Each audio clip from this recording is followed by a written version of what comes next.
জানাই। পশ্চিমবঙ্গে মাধ্যমিক পরীক্ষার ফল প্রকাশ। পাশের হার ৮৬.৩১%। প্রথম স্থানে রয়েছে কোচবিহারের চন্দ্রচূড় সেন, দ্বিতীয় স্থানে রয়েছে পুরুলিয়ার সাম্যপ্রায় গুরু এবং তৃতীয় স্থানে তিনজন, দক্ষিণ দিনাজপুরের উদয়ন প্রসাদ, বীরভূমের পুষ্পিতার বাঁশুরি এবং দক্ষিণ ২৪ পরগনার নৈশাত রঞ্জন পাল।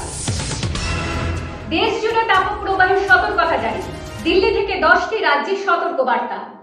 ত্রিপুরা রাজ্যের তাপপ্রবাহ বাড়ছে। 24 ঘন্টার মধ্যে স্বস্তির বৃষ্টির সম্ভাবনা আছে।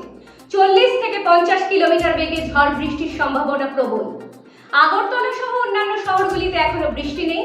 পশ্চিমবঙ্গের জেলাগুলিতে হিট ওয়েভের সতর্কতা আগামী 48 ঘন্টা।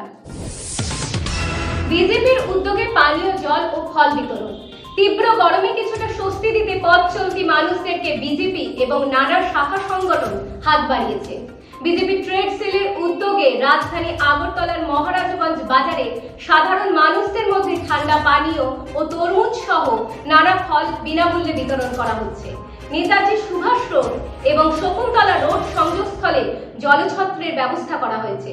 এছাড়াও রিক্সা শ্রমিকদের ওপর বিনামূল্যে টি-শার্ট বিতরণ করা হচ্ছে।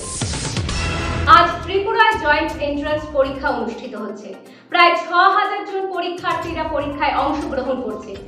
আগরতলায় 11টি কেন্দ্রে ও রাজ্যের অন্যান্য স্থানে আরো 6টি কেন্দ্রে এই পরীক্ষা গ্রহণ করা হচ্ছে। ত্রিপুরায় মোট 17টি কেন্দ্রে পরীক্ষা হচ্ছে। লামডিং ডিভিশনের ধসের কারণে বেশ কয়েকটা ট্রেন বাতিল করা হয়েছে।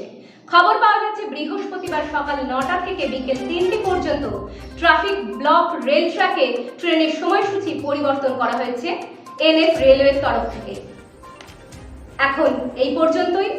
আপনারা কেন্দ্রবিন্দুর সঙ্গে থাকুন, পাশে থাকুন।